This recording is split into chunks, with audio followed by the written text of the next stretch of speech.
প্রিয় দর্শক, আসসালামু আলাইকুম। আজকের পর্বে একদম দোকানের মতো করে বুন্দিয়া বানিয়ে দেখাবো, তবে এর স্বাদ দোকানের থেকেও বেশি হবে। যারা কখনো বুন্দিয়া বানান নাই তারাও আমার এই রেসিপি ফলো করে বুন্দিয়া বানিয়ে নিতে পারবেন।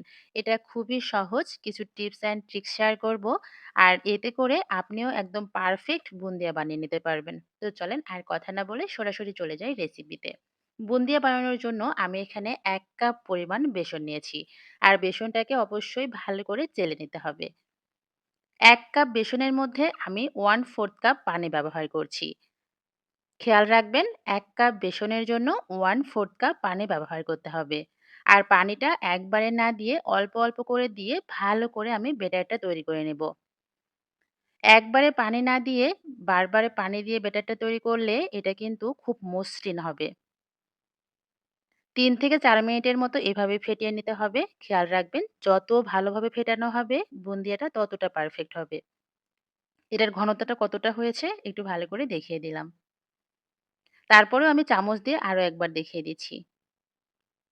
বেসনের সাথে পানির যে পরিমাপটা বললাম এই পরিমাপটাই কিন্তু ব্যবহার করবেন। ব্যাস, এখন আমি বুন্দিয়াগুলো ভেজে নিব। এজন্য আমি কড়াইয়ে পরিমাণ মতো তেল দিয়ে দিচ্ছি। এখন একটা ছিদ্রযুক্ত চামচ বা খুন্তি যেটাই বলেন না কেন, এটার সাহায্যে বুন্দিয়াগুলো ভেজে নিতে হবে। বেসনের সামান্য একটু ব্যাটারটা দিয়ে আমি একটু চেক করে নিলাম তেলটা গরম হয়েছে কিনা। একদম হাই হিটে তেলটা গরম করে নিতে হবে। আর এই চামচের উপর দিয়ে বেসনের ব্যাটারটা দিয়ে দিতে হবে। একটা জিনিস খেয়াল রাখবেন, এই চামচ কিন্তু কোনোভাবে নাড়াচাড়া করা যাবে না। তাহলে একটার উপর আরেকটা পড়ে বেসনগুলো চ্যাপ্টা হয়ে যাবে। কিচ্ছু করতে হবে না, জাস্ট ব্যাটারটা দিয়ে চামচটাকে সোজা করে রাখতে হবে। এটা যতক্ষণ পড়ার ততক্ষণ কিন্তু পড়বে। আর চুলার হিটটা একদম হাই এ রাখতে হবে। ব্যাস, এখন বুন্দিয়াগুলো ভালো করে ভেজে নেওয়ার পালা। বুন্দিয়াগুলো কিন্তু একদম কড়া করে ভাজা যাবে না, তাহলে কিন্তু শিরাটা সোক করবে না। বুন্দিয়ার হালকা একটু কালার চেঞ্জ হয়ে আসলেই উঠিয়ে নিতে হবে। আরেকটা কথা, আমি কিন্তু বুন্দিয়াতে কোনো প্রকার ফুড কালার ব্যবহার করি নাই। আপনারা যদি পছন্দ করেন যখন ব্যাটারটা তৈরি করবেন সেই মুহূর্তেই ফুড কালারটা দিতে পারেন। আমি যেহেতু একদম স্বাস্থ্যসম্মতভাবে বাসায় বানিয়েছি যার কারণে কোনো প্রকার ফুড কালার ব্যবহার করছি না। সবগুলো বুন্দি আমি একই রকমভাবে ভেজে নিয়েছি। এখন আমি বুন্দিয়ার শিরা তৈরি করে নিব। আমি এখানে ১ কাপ চিনি আর সাথে দিয়ে দিচ্ছি 1/2 কাপ পরিমাণ পানি। ২ টা সাদা এলাচ আমি একটু ফেটিয়ে দিয়ে দিলাম। এখন অপেক্ষা করব শিরাটা বলক উঠে আসা পর্যন্ত।